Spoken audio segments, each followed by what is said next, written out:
Greetings again, everyone. Citlali, you're here! I got the ceremonial sword from the chief. It has a certain power that's needed in situations like this. You haven't forgotten what we're doing today, right? Of course not! We're gonna wake Leela up, and then ask him just what the heck he was playing at. And I've prepared the rest of the tools for the ceremony per Granny's instructions. We've dotted all our I's and crossed all our T's, so today should go off without a hitch. Good work, kiddo. Then without further ado, let's get started.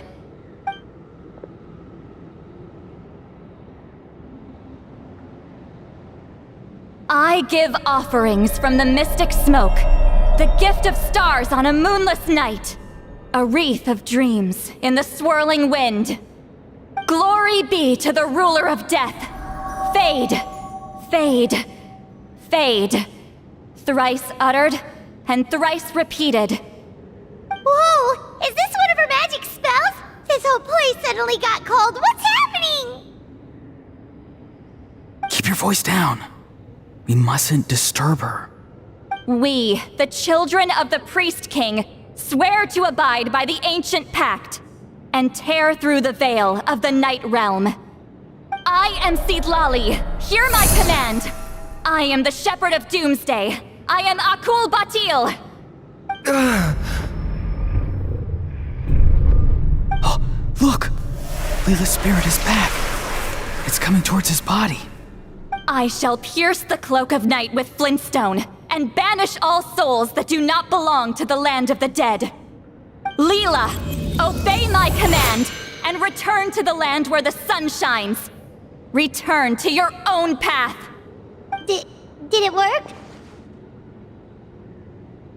Huh? Where am I, and who are you?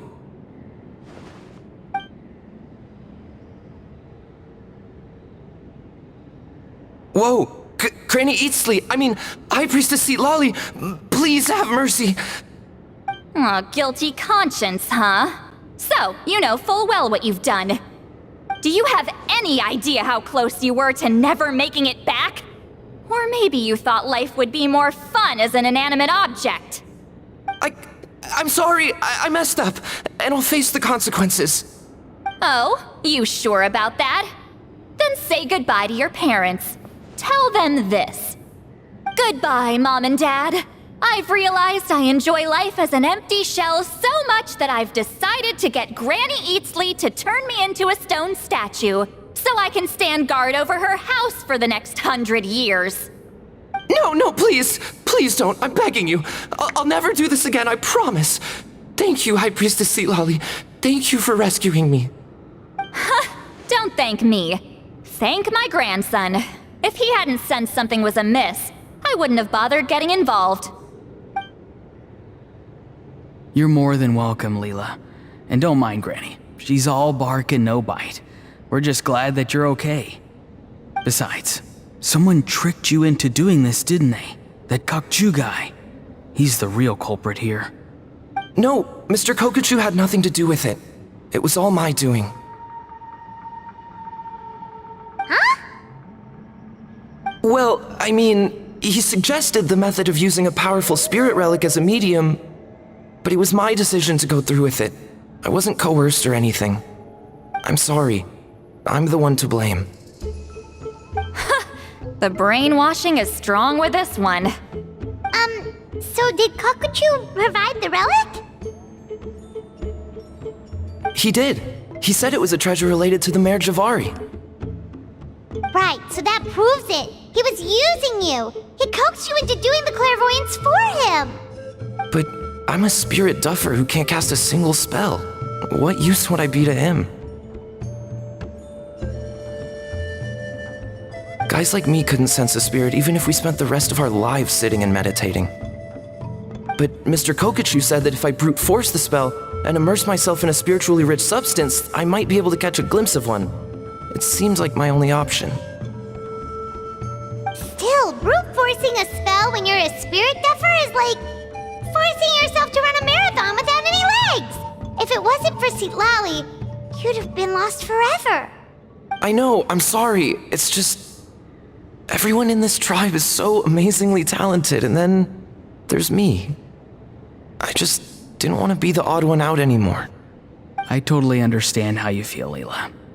Some seeds effortlessly grow into beautiful cabbages, while others struggle with all their might and never even sprout. Who knows why this is the way things are? Maybe that's just life. Life is full of things we can't change. I know saying this doesn't change anything either, but I hope it makes you feel a little better. Let's pause this discussion for now. We need to get you to Matla's for a checkup.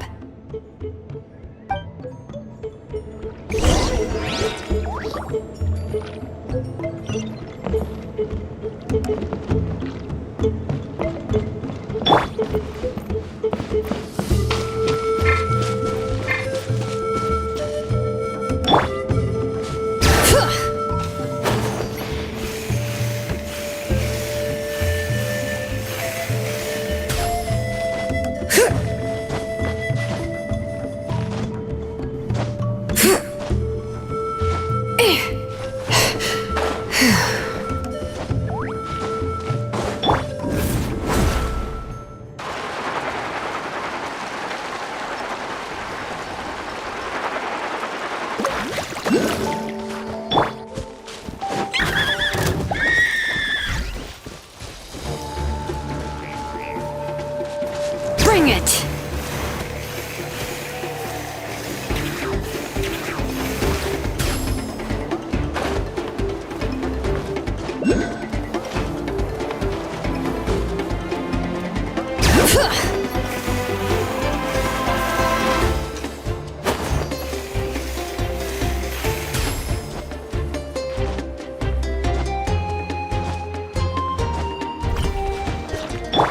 Let's ride!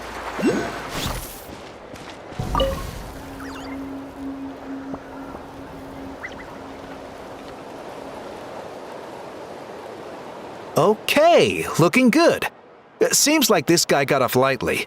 Just make sure he eats when you get back. Phew, he must be starving. That's a relief. I've heard of cases where people's bodies started necrotizing after they spent too long meditating.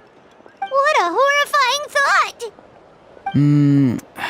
Anyway, Leela, even though we didn't know each other before all this, I'm still really glad that you're okay now. Well, maybe you don't know me, but I've heard all about you. The same goes for High Priestess Citlali, the Traveler, and Paimon. I've heard all the stories. Huh? Even us? This might sound corny, but you're exactly the kind of people I've always dreamed of becoming. But it's clear to me now. That was just wishful thinking. Honestly, why'd I have to be born a spirit duffer? Nah, it's alright, really. I'm used to being useless by now. Thank you all for saving me. Ororon, I think you're right. It's just a fact of life. I promise I won't take another risk like this in the future. I've brought you more than enough trouble already. Aw, Leela. It's okay. There's no need to comfort me. Hey, you little rascal. What are you talking about? Look at me. Huh? What's wrong, High Priestess Citlali? I said, look at me. Take a good hard look. Sense anything strange? Granny, what are you talking about? What do you think, Traveler? Another case of happy to help written on someone's face?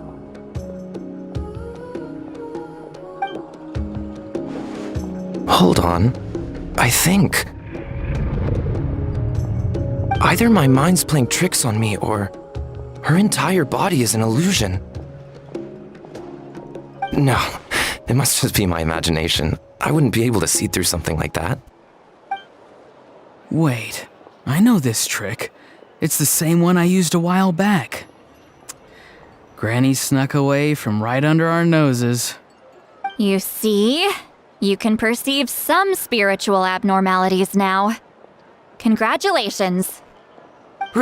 Really? But where are you going, Granny? Where do you think? I'm going fishing, you dummy. Someone triggered the trap I set in the cave. Looks like our friend Kokochu took the bait. What? Sorry, can't talk now. You'll find me in the cave.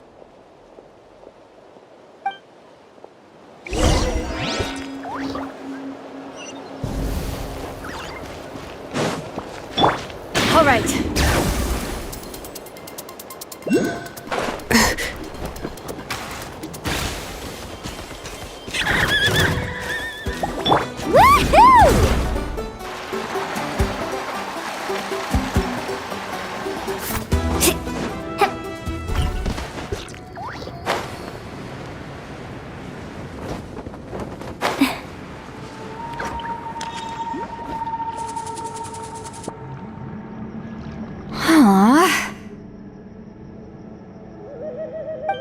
Don't believe it. He got away. Oh, this is terrible. Why'd I have to go and act so cocky about it? I'm gonna look like such a fool. This Kokochu must be a real escape artist or something. But I can't tell them that. I'll have to think of something else. Citlali, did you get him?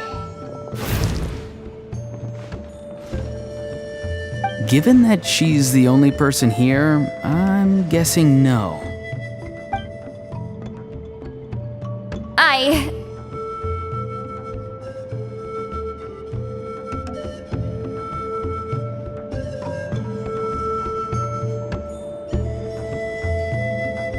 I thought I'd let him go, for now. But I left a mark on him.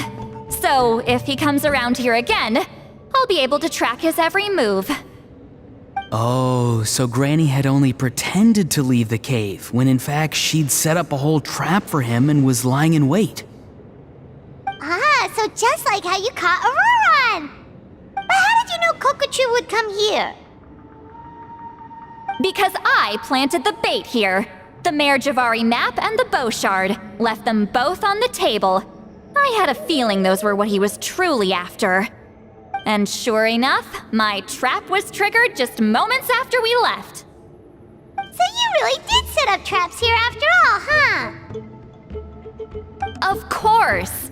It's just that they'd never do anything to either of you. See? What did I tell you?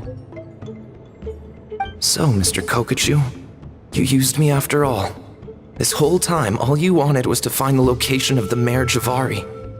That's right. I've been wondering about the shard he left ever since I came across it. Why did he leave it there? The moment I confirmed the Mare Javari's location, that's when I realized it was bait. He was counting on Leela's spirit getting lost and the tribe coming to his rescue. Then, by helping Leela, we'd be helping him. Oh, so he was fishing too! It was all a ploy to lure in an actual clairvoyant who could look into the shard for him. Yep. And somebody fell for it, hook, line, and sinker. I'm sorry. I took the bait. But so did Granny. The nerve! I only got involved because of you, you little scamp! Either way, Kokchu played us like a fiddle. Huh. He managed to accomplish his goals without taking any of the risk himself. Pretty sneaky. You could say that again! Imagine if he tried to approach Citlali directly. She'd have seen through it right away! Although, actually, Citlali, why did you let him go? Because I couldn't risk using my full abilities here. He was a pretty slippery character, and if I'd kept him here by force, there could have been unintended consequences. Was it my fault for picking a bad place? I'm sorry. I went looking for somewhere with a wealth of spiritual energy when I first decided to help Leela, and ended up choosing this mad sage's hideout. Mad Sage? Yeah, he's napping right behind that wall. We'd have a whole new situation on our hands if we woke him up. That's why I decided against using my full abilities. I do have some good news, though. I snatched the shard and map back before he bolted, so I may have restrained myself, but I certainly didn't let him walk all over me. That's great! So he left empty-handed! Yes, sort of. The bad news is he did get a look at the map before he left. Not that the Mayor Javari's last known location is a huge secret, but still. Yeah, that's kind of worrying. What if he's got some sort of diabolical plan? Don't worry, I'll keep tracking him. Also, Leela, if it's all the same to you, I'd like to give the shard and map to the Traveler as a gift. They might prove useful at some point in his journey. Absolutely. That's completely fine. The Traveler deserves it. None of us are interested in them.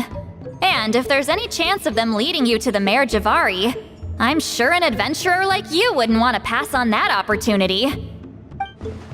Granny Citlali has a sense for these things. So, Granny Citlali? Do you think I'm still a spirit duffer? What kind of a dumb question is that? You saw through my illusion, didn't you? I mean, that's partly because I deliberately made it imperfect, but even then, a spirit duffer wouldn't be able to see through that. Ororon, give this guy some lessons when you've got the time. Leela, put in the work, and we'll see how far you get. Amazing. Life is so full of surprises. As long as you keep moving forward, you might just run into some fertilizer in the middle of the road. I'm so happy for you, Leela. Let's both give this our best shot, and who knows? We might both be beautiful cabbages one day.